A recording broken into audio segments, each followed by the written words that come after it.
Hello guys, good evening. Magawa tayo ng tutorial kung paano to gawin guys. Ang nakalagay ang palubuto na guys. Dito tayo sa Facebook guys. 3 dots sa kilid. Tapos scroll down. Settings and privacy guys. Tapos settings. Scroll down. Dito tayo guys sa how people can find and contact you. Ito guys. Dapat guys dito tayo sa who can see your friend request.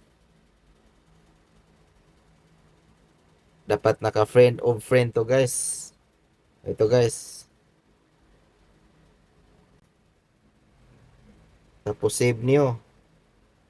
Tapos pagkatapos nyo i-save guys, back kayo guys.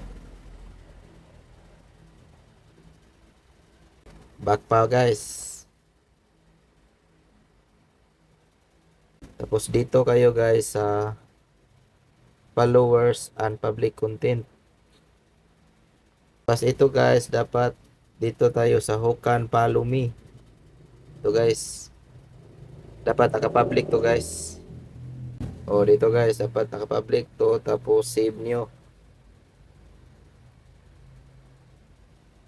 Tapos back guys.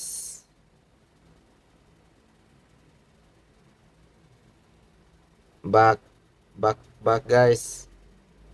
Tingnan natin guys sa profile natin guys kung okay na ba siya. Scroll. Tapos open yung ano guys, yung profile nyo guys. Tapos dito guys, 3 dots sa kilid guys. Dito guys, view as nyo guys.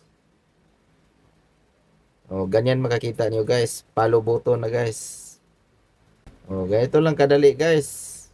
Paano gawin tong follow button guys. Thank you guys.